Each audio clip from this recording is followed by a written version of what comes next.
So, hi everyone, it's Nina Collins, and I'm here today with Dr. Sheva Marcus. Did I pronounce it correctly? You got it perfectly. Nobody ever does. So thank you for that. Okay. Dr. Marcus has just written a book called Sex Points, and she runs a sexual health facility called Mays Women's Sexual Health, which is the largest independent women's sexual health center in the country. She's a licensed clinical social worker with a master's in public health, a master's degree in social work, and a master's degree in Jewish studies, and a PhD in human sexuality. So you're super overeducated in the realms of sexual health and Jewish studies. And I love the blurb on her. She's just published a book called Sex Points, which you'll see behind her. And on the blurb, it says, myth, great sex comes naturally. And when it doesn't, there's something wrong. The fact is that sex is a gift that takes work. Like exercise or eating right, it also takes practice and know-how. So I thought that was a good basic summary of your philosophy. So welcome. Well, thank you so much for having me. Yeah, it's really great to have you here. So Sex Points is your first book, I understand, right? I'm laughing. Yes, it's my first book. And if you ask me today, it's going to be my last book. Yeah, writing a book is a lot of work, for sure. It is. So what I'm curious about right off the bat is I went to your website, I read the book, I took the quiz in the book. I actually just posted the quiz from your website in the Woolfer community so members can take it. I scored a 59. And the way you kind of frame the Wait, you scored a 59 out of there's a mini quiz that's open to the public. I did the mini quiz on the website. Okay, which is out of 80, not out of 160. Okay, yes. Right. So I was a little daunted, I have to say, by the quiz in the book. It was a lot of questions. And I was kind of curious to ask you, like the way you frame this idea, and you can explain it better, is there's arousal, desire, orgasm, and pain, right? And the quiz will evaluate you on each of those levels, give you a cumulative score, and help you understand which areas you need to work on. Is that correct? Yeah, I'm laughing because the New York Times just did a review of the book and they said it's Sudoku for nothing. Well, that's good. Sudoku. I was like, oh, that's a unique guess. So I don't want it to sound too complicated to people. It's not that complicated, especially if you do it online. There's a link for the online quiz where you just click away and at the end, it gives you your final score, your total final score, and the score in each quadrant. But I think the idea is that it sounds complicated, but once you take that question, you do the questionnaire, theoretically, you should have a much better picture of what's really going on in your sex life. Because women are so overwhelmed by like, my sex life's not working. I don't know what the matter is. Like, usually they plunk themselves down in the chair and start to cry and say something like, Sheva tells me what's broken. I want to fix it. As if it's binary. Like there's a light switch that is off that we need to turn on. When your sex life is an amalgam of so many issues, like your health and your hormone levels and medications you're on and your relationship and how you're managing the stressors in your life and your fantasy life. Like, so if instead of looking at it like this big, overwhelming bundle of problems, you just take the quiz. And at the end of the quiz, I say to you, here are 4 quadrants, and here's your score on them, and here's how they interact with each other. And now let's look at where your scores are the most questionable, and let's see where we get you points. Like, because you want to get points to have a better sex life. To have a good sex life is not like a light switch that goes on and off. It's more like you have to hit a 100-point threshold. And at that 100-point threshold, you should be good to go. And you get points from lots of places, and you lose them from lots of places. So let's figure out together where you can get them. So I hope that makes it a little more understandable, but that's really helpful. And so let's just use me a little bit as an example to try and help people understand. So on the mini quiz, I got basically all my scores were almost the same. I had 14 arousal, 14 orgasm, 16 desire, 15 pain. Although I never have pain. I wonder why I got 15 on pain. Okay. I mean, I would say that my probably biggest issue as a menopausal 51-year-old woman is that my orgasms have kind of diminished.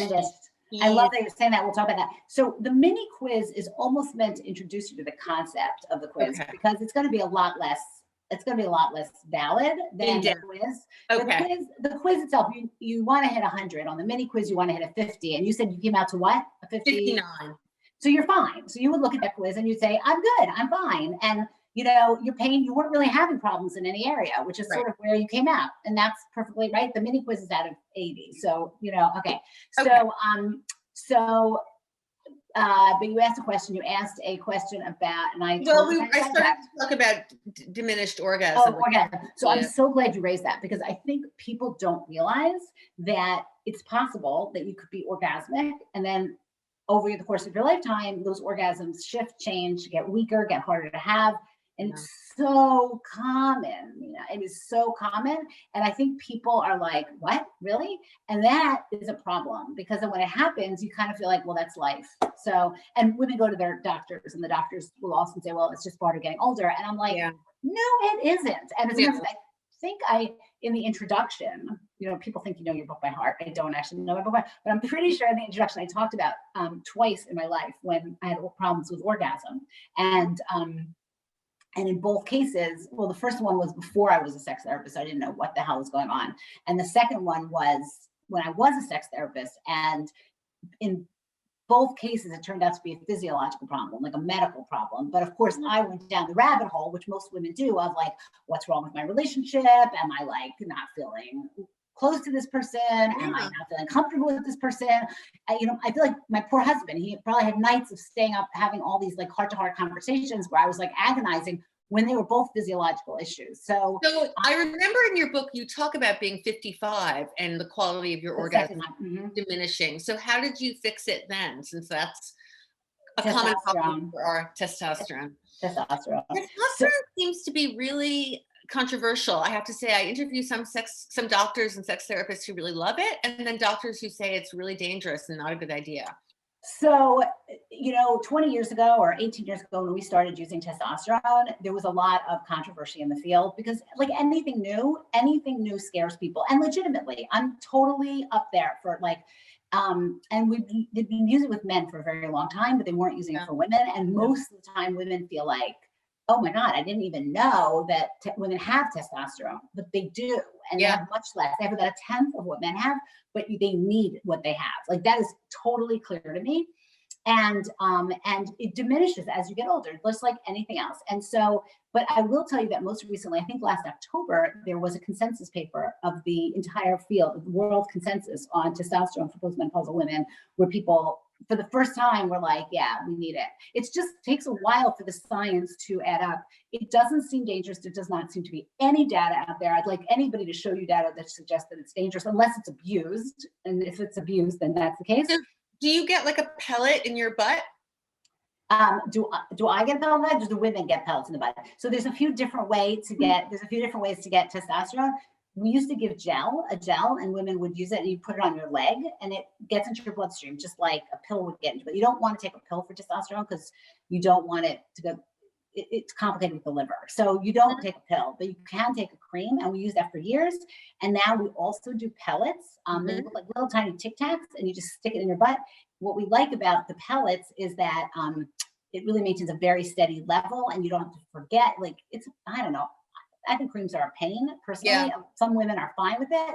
They have smells sometimes. Like, there's issues. So whatever women want, there's a few those are options for how to do testosterone. But I will tell you that it does seem like testosterone is kind of like your base coat paint for a good sex life, like for your desire, for your arousal, for your orgasms.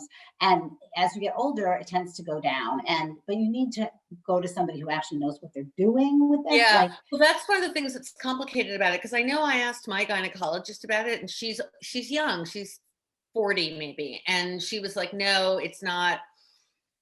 Well, she doesn't maybe have the most experimental. It's, whatever. It's so fascinating. One of the reasons I wrote this book was because I get calls from people all over the country, sometimes around the world. And like, people can't come into our center. Like, it's just not, you can't. So I was like, but you need to be educated. And if I give in a book that gives you the information so that you can come talk to your gynecologist and say, listen, I would like to try it. I have this information. I have this thing. Are you willing to try it with me? It seems like it's safe. And it's for me to take the risks on it. Then I think doctors are much more likely to be supportive. But if they don't know and they don't learn this stuff, like, it's not so fair for us to expect them to know everything about everything. No, I think that's a good point. And your book really lays out the idea that these problems are very common and that they show up in different ways, right? And you can come to our center to get testosterone. You're not so far away, right? Yeah, no, I'm not so far away. Yeah, I mean, I take HRT, so the idea of taking more hormones kind of depresses me. I'm on very low dose HRT, but maybe I should experiment. I went and got the O shot, which was ridiculous. It did nothing for me. But So that's interesting. I touch on the O shot in the book, and I say there's no data. There's no good data on it. We do have anecdotal discussions from some women, and it really does not seem like it would hurt anybody. But no, I'm telling you, if the orgasm is your problem, I mean, I don't want to like, you may want to consider Wellbutrin. Until you looked at the book, you may want to consider Wellbutrin, some of the other medications you may be on. And I would highly recommend you try the testosterone. And if it doesn't help you, then like the O shot, you don't do it again. Although O shot's really expensive. It was, but I got a pretty good discount because I wrote about it. But then I didn't give them a good review, so I feel bad. But actually, you're right. Wellbutrin is not a bad idea. I went on Prozac for sleeping issues, and maybe I should just try Wellbutrin. It's a good idea. Oh, we have a question from the audience. I have reliable information. The most reliable I can personally get if you're tracking testosterone pellets will mean earth-shattering experiences. Oh, so it's not a question, it's just a comment from... I want to tell you, I hope you're one of our patients at Maze. I don't know who you are, but yes. No, I can't say that, I can't say, I would never tell a woman this is going to give you earth-shattering orgasms, although for some women it does. But I think it really, it puts things back to where there were once upon a time, and that's what you want. So maybe I should do that. I'm sorry, we're not trying to make this all about me, but let's make it all about you. It'll be fun. Does it affect like, do you have to get your blood monitored then when you're getting you do every 3 months you should get your blood monitored. Look, like anything else, to do this responsibly, I feel like you know, it's so ironic because people are like, oh, you're using testosterone, that's so radical. But first of all, we've been using it for 20 years. And second of all, we're so careful. Like, we want to monitor your bloods because there was some suggestion at some point that being on testosterone raised your estrogen levels. It doesn't. We have never seen it in all of our years. We still do it. We still monitor it. We want to monitor. We don't want you to go crazy high levels. You know, we want to do it responsibly. So, yeah. So tell us, what are some of the other like most common for women our age, women between say 50 and 70, problems, treatments? What are the things you see the most with women our age? Okay. I want to get back to orgasms just for a second because I feel like vibrators. Just talk about orgasms. Yeah, we get to talk about orgasms. I want to talk about vibrators for a minute because I feel like they're the most underused tool in women's sexual arsenal. And for women who are having problems with orgasms and they're nervous about trying testosterone or whatever, vibrators can be your best friend. I think I have a chapter called "Vibrators Are Not Kinky Sex Toys." Yeah, you do. It's a good title, and you're completely right. I'm a complete vibrator convert, and pretty much in our community, we're very vibrator positive. But you do run into men who don't want to use them, which is a problem, or men who are shy about it. So I talk about that. I talk about how to get the men on board with the vibrators because. Tell us about it. What are your thoughts? So I always think back to, I had this one patient who was like, she was, I don't know, maybe 60. And she was in a very, very traditional marriage. And she was like, there was no way much of she had never had orgasms, and we gave her vibrators, and now she started having them by herself. But she was like, there was no way she was bringing it into her relationship because he had been thinking all those years that she was having orgasms, right? That's right. It's a very common problem. Yeah. We're moving out of it, but I cannot tell you the number of women, even our age, women who consider themselves like with it and liberated, are still, they may not be lying, but they're certainly leading their partners to believe that they're having orgasms. And sure. Yeah. So, and I'm like, she said, there's no way. I saw her a few times. We talked about maybe framing it as, you know, maybe I'm not actually having the best orgasms or what I thought was having orgasms. Anyway, finally she came in, and I'll never forget this. It was like, she came in and she said, she finally just told them. She just told them because she could have them now with the vibrator. Yeah, she knew the difference. This was one of the most interesting stories because he didn't speak to her for 3 days. Like she said, he kind of like ignored her for 3 days. And then he came in and he was like, okay, I want to show me. And she was like, show you what? Like she didn't even know what he was talking about at that point. And then she pulled out the vibrator, she said, and it changed everything. Like they were having the best time together. Oh, so, that's a great story. It's such a great story. And the truth is, I feel like give the men in your lives a little credit. For the most part, they want you to be having pleasure. They want you to be happy. Yeah. It's such a turn on to them to watch you getting turned on. It is such a turn on. It's so exciting. Honestly, their hands in their mouth get really tired sometimes. You know, like it's a lot of work to put on, you know. Well, and also when they're working so hard with their hands in their mouth and it's not working, it's just a drag. Like it makes totally. Totally. And just sometimes I'll say to women, let's flip it. Supposing your partner was lying to you and pretending that he was enjoying something because he wanted to spare your feelings. Like, Right. you wouldn't want that. You would want him to tell you. You might be a little insulted. I hear that. But then if he had a solution that he was said, this works better for me, you know, like, I want you to do oral sex this way. It turns me on more. It would be much better. It'd be better for everyone. Right. So I feel like when women can kind of embrace that and understand that, they just go so much farther. And it really has a huge, huge impact on their sex life. So I just, when we're talking about orgasms, getting orgasms, usually if you've had strong orgasms and you're not anymore, or they're too much work, don't go down the psychological route, even though I'm a therapist, right? Yeah, in my case, I do not think this is a psychological thing. I really Good for you, Nina, because so many women, I mean, I know sometimes it is, and I still have orgasms pretty easily with a vibrator. So I feel like I'm not in a terrible situation, but I do feel like something has shifted. It's the intensity, they feel like they're echoey is the best way to describe them, right? Yeah. So one question, what do you think about vibrator addiction? Do you think that regular vibrator use makes it hard to come any other way? And is that a problem? So we'd have to define addiction. Okay, I will tell you one piece of very important information. There is no neurological change that happens from a vibrator. You are not going to damage your nerves or make any lasting change. It will raise the level of stimulation that you need short term in order to have an orgasm. So if you start using it, two things will happen. One is it's so much easier and sometimes better. It's like I say to people, if you could just wiggle your nose to make dinner, why would you stand there chopping and slicing and dicing? Although sometimes you would want to slice and dice because it would be like a fun thing to do, right? For fun. Exactly. So that makes it easier. And two, it may raise the level of stimulation you need for a short period of time. If you take the vibrator and move it away for 2 weeks, you will be right back where you started. Now, you may decide, well, I really like the wiggling my nose for dinner. I don't want to chop and, you know what I mean? So that's a decision that you're making. And let me finish up by, by saying, like, why do we care? Like, what's this gold standard of having an orgasm from a hand or a mouth? Or, the gold is the penis usually. Right. The silver is the hand or the mouth, and the runner up is the vibrator. Like, who the hell came up with that? Who decided? That's ridiculous. If you have an orgasm easier and it's more fun and stronger with the vibrator, keep the damn vibrator plugged in next to your bed. And when you feel like using it, before intercourse, after intercourse, forget intercourse, no partner, with partner, just pull it out.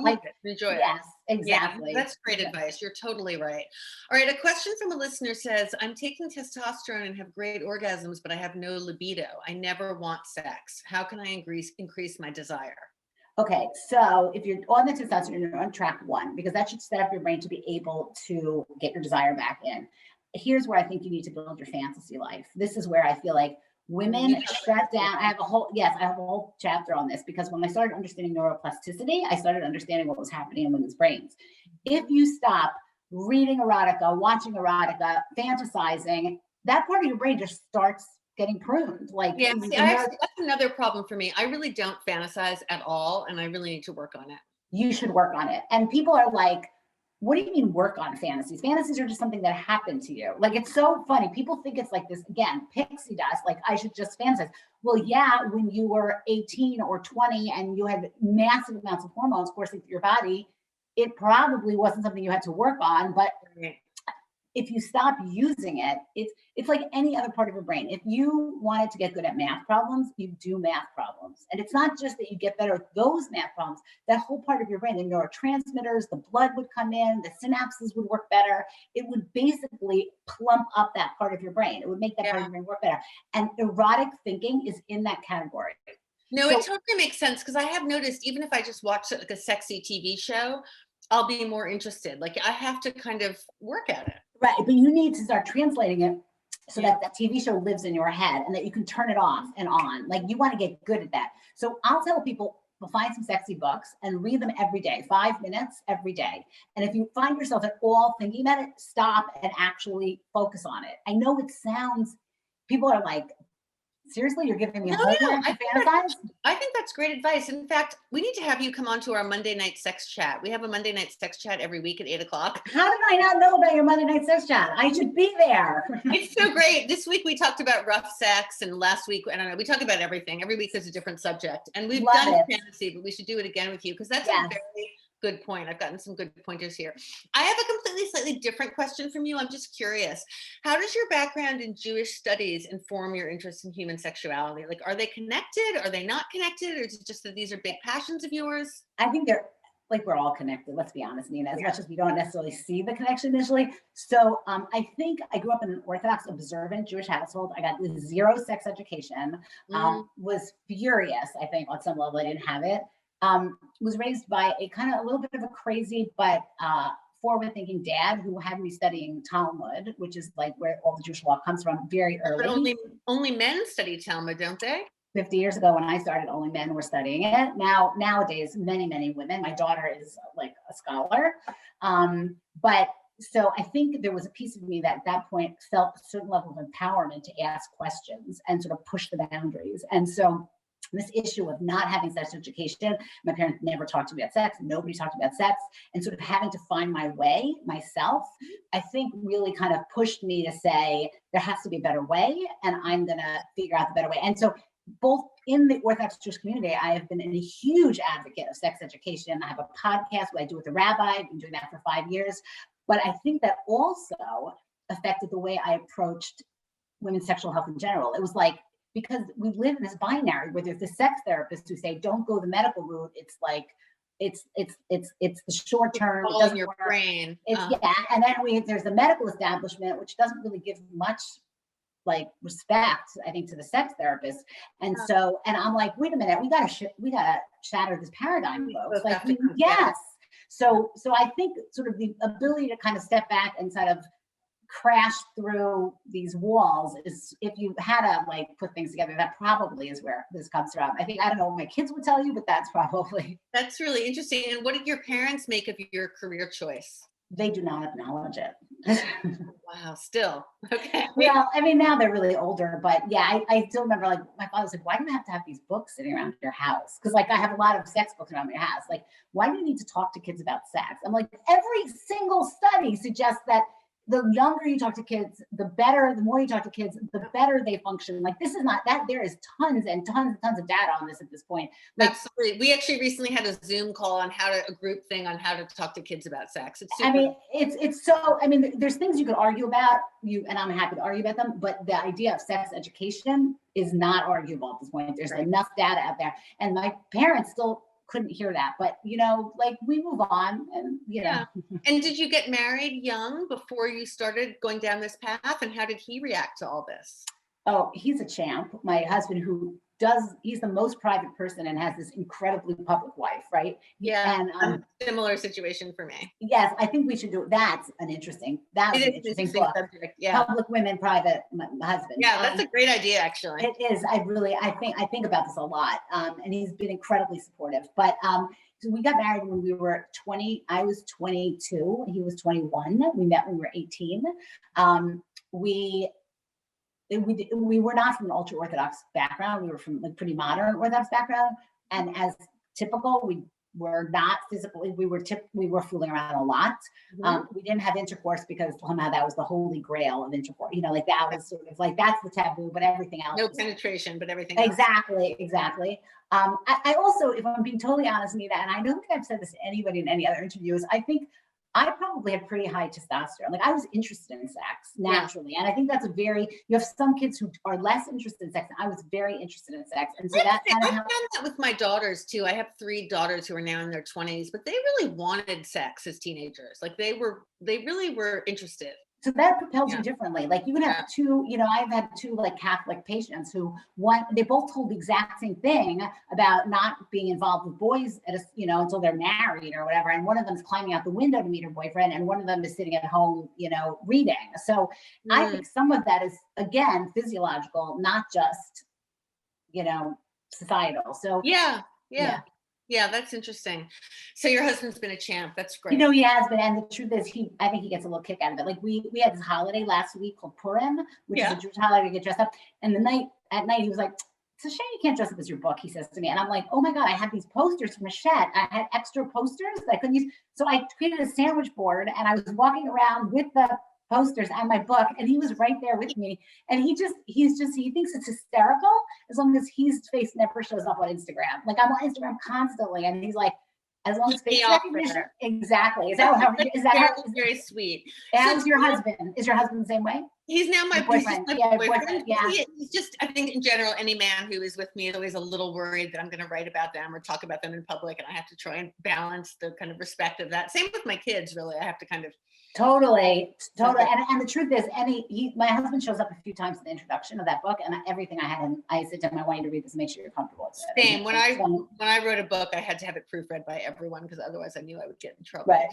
So tell us a little bit about your practice. Like, how much is it? A lot of, it's a big practice, right? You have something like many women who work there, maybe men. Yeah, no. So it's May's Sexual Health is a big practice, and it has a men's section. With the men's section, that's quite a bit bigger than the women's section, which I guess you would expect because. Does Mays stand for something, or is it? May stands for the urologist who owns the practice. Michael Warner has 4 boys: Matthew, Adam, Zachary, and Evan. So May stands for those names, right? And they all get the kick out of it. And look, we started this together. Basically, we started May's 22 years ago. Started as a male infertility, male sexual dysfunction laboratory. We have a big lab. And then about 20 years ago, then when Viagra came on the market, somehow he and I were like, we should be doing this stuff for women as well. So but what we have is we have medical practitioners. So all in total, we have about 5 or 6 medical practitioners. We have 5 therapists. We have a lot of front desk, a lot of billers, and a lab of 10. So, or something like that. Did it start as a to serve primarily the Jewish community or everyone? Not at all. Nothing to do with the thing with me was that in 2015, what happened was that the ultra Orthodox community found me, and because the laws of Judaism and sex are so complicated, having a sex therapist who gets it was really like, oh my God. Fabulous. So, yeah. So they started sending people, and then a reporter got his hands on it, a reporter who I adore, and wrote this profile in New York Times Magazine calling me the Orthodox sex guru. I don't know if you, so then all of a sudden now, like, the gates opened. So we have a small percentage of the practice is Orthodox Jews, but most of the practice is really just, you, Nina. Yeah, just everyone. I think I'm gonna come to you and see about testosterone. But that's great. I think that's a great service, the Orthodox Sex Guru. I mean, I've always been super interested in that community, and obviously any community where sex isn't talked about openly and kids aren't educated as much needs wisdom. Right. Like you have to offer. It is, and it's cultural sensitivity. Like it's a certain level of, right, exactly. That's just cultural sensitivity. That's really, very important, very interesting. And let's see, I don't know. There's so much else we could talk about in your book. I mean, we'll wrap pretty soon, but is there any big subject that you think we should, I love the fact that you focus on fantasy. I really think that's very important. Oh my God, I can talk about fantasy. I do this thing on Instagram called Fantasy Friday, because I feel like, for exactly the reason you're saying, like, women, can I just say something about women and fantasies? They're editing their fantasies all the time. It's so freaking crazy when you think about it. Like, what do you mean? Either they feel guilty when they think about somebody besides their partner, which is insanity. It's insanity. Like, think about it. You really think you're going to get together with your partner and that's who you're going to be thinking about sexually, and that's it for the next 10 years, 20 years, 30 years, 50 years? That's insane. Yeah. Or they've decided their fantasies aren't PC, which is just like, why am I fantasizing about women when I'm not a lesbian? Well, because you're fantasizing about women. Why am I fantasizing about, like, being overtaken by somebody? Oh my God, like, I don't want to be raped. No, you do not want to be raped. And yet that is one of the best fantasies. Yes. And like, I will say to women, like, can we just stop a second and take a deep breath here? Because when the guy is in your fantasy, when the guy climbs in your window and sort of attacks you on the bed, you have created the man, if it's a man, whatever, or the 3 men. You've decided what they look like. You've decided exactly what they're going to say and how they're going to say it to you. You own it. You own it. So don't feel bad. You're pulling you are not, that is in no way in any way relevant to a real situation, which of course none of us would want. Do you know what I mean? Like, that is, I don't know, Nina, where we lost our ability to separate fantasy from reality in our lives, but I don't think it's useful and I don't think it's helpful. And so I think I often say, like, I feel like I don't have a lot of imagination in that regard, but clearly it's a skill that you need to kind of decide. You do. I think you should just read more. Women do read, and there's like audio things you can listen to. And I read a blog on your website. So one of your practitioners wrote a blog piece about Dipsy. Yes, which is Dipsy is a great. It's an app for those of you listening or watching. It's a erotic storytelling app that you can, I think it costs like $60 a year. It's DIPSEA. It's terrific. And what's really good about it is you can pick, like, do you want something kind of tame, or do you want something out there and crazy kinky? Do you want women? Do you want men? Do you want group sex? Do you know what I mean? Like, you can just sort of completely pick, and they have really good actors doing it. And this goes back, to somebody saying something like, oh, I couldn't imagine introducing this to my partner in the bedroom because it would make us too uncomfortable. And I'm like, yeah, uncomfortable is good. Like, Right. uncomfortable is good. Like, Yeah. you're heading in the right direction when you're feeling a little bit like uncomfortable. It's funny, I deleted the Dipsy app because I felt like the voices were too young, but this conversation is making me think I should go back and I should probably like listen to it once a day, like just when I'm walking the dog or something. I And it think will that's a help great idea. Yes. stimulate, right? Isn't it? You talk about neuroplasticity in your book, right? Yes, you want to get your brain going again. And the truth is, even if you decide not to listen to it because it doesn't do it for you, because I really do think finding it, maybe find some books. There's definitely erotica online that you can find. Yeah, a lot Um, of it's really cheesy. What kind of erotica do you like?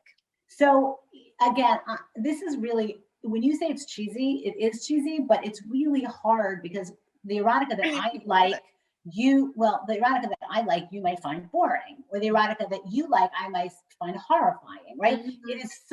It's such an individualized thing that you have to kind of Good really point. spend your time. Like, some people like really wild and crazy erotica with like a lot of BDSM. Look, 50 Shades of Grey did not make the millions of dollars it did because of its great literary value. Like, let's just be honest, right? So Right. it really spoke to a lot of people, and it normalized a kind of aggression in Yeah. sex, which I think we have tried to whitewash out of sex in a way that I think is not helpful.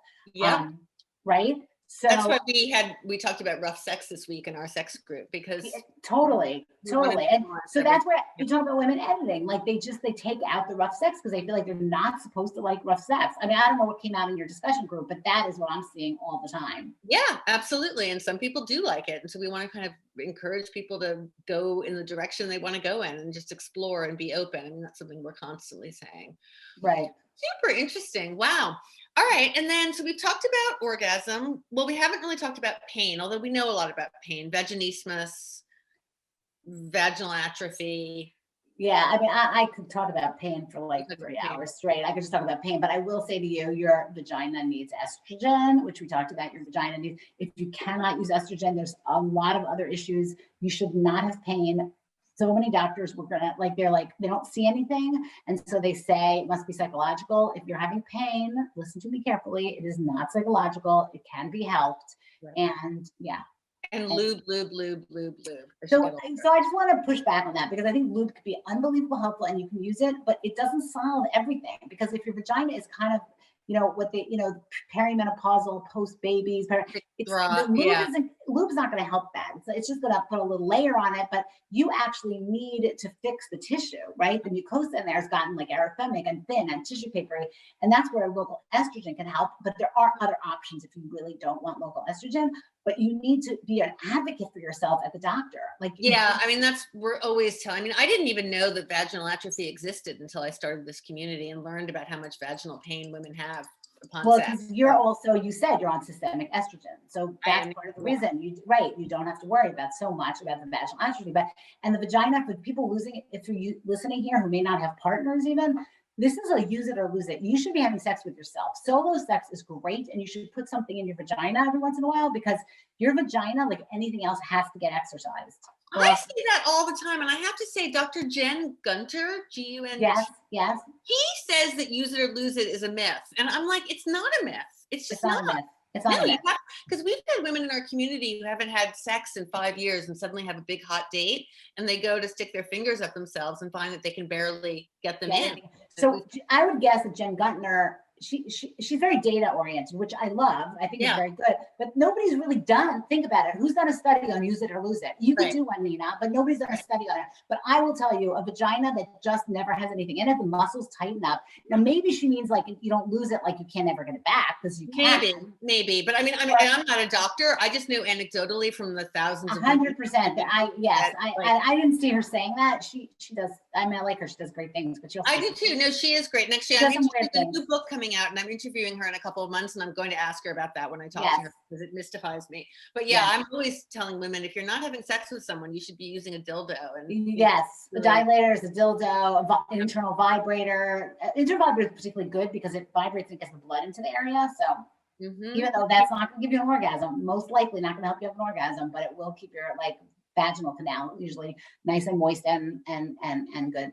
So yeah, I used this thing for a while that's made by Joy Lux called the.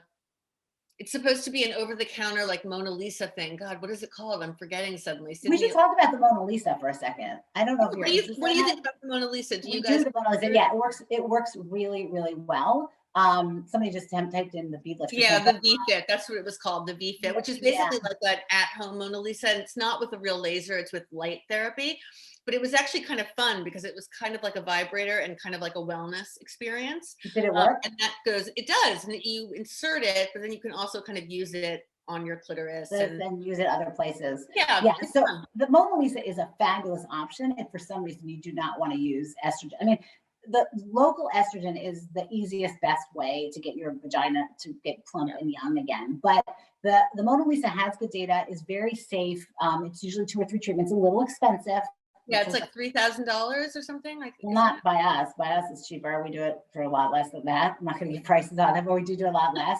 And it's a really, really good option. It's painless. It's pretty painless. I don't like to say totally painless, but really pretty minor pain. And you know, I don't know about you, but I'm not a cream person. I think we talk like I don't like the idea of having to use creams. no, Like no. So right. I briefly did have vaginal pain for about 2 seconds before I went on hormone replacement, and I used topical estrogen, and I really hated the Estrace because it's so creamy. And Yes, I it usually is. don't, but it's like, you wouldn't want anyone to go down on you if you were. It's just the Right. Vagitem, those little pellets. Balance the better. So you wouldn't also for the estrus cream, you don't use it as a lubricant. So you wouldn't use it before you had sex. You would probably use it like in the morning or something like that, or at Yeah, night, but but then not when it's you're having sex. really goopy. So that Mona Lisa is a really good option for that when the time comes. I'm just telling you, it really is a Yeah, good option. yeah. All right, so the Mona Lisa, the V-Fit, Amazing, yeah. Fantasy. This has been great. You're fabulous. Understanding the men's side of it, we can talk about that, but that's going to take us down a whole other piece. Like understanding how we always blame ourselves when there's an issue in the man's side, and sort of understanding that feels like a really big piece that people shouldn't be losing. So, but for Yeah, our next conversation, we'll do that for our next conversation. But I really, really appreciate this. So everyone, check out Dr. Marcus's book, Sex Points. It's just out this month, right? March. It's just coming out yesterday. Yesterday. Yesterday And really wonderful to meet you. And maybe I'll come to your clinic. Center, and we would love to have you. And thank you so much for having me. Yeah, thank you. Really nice to meet you. Bye-bye. All right, take care. Bye-bye.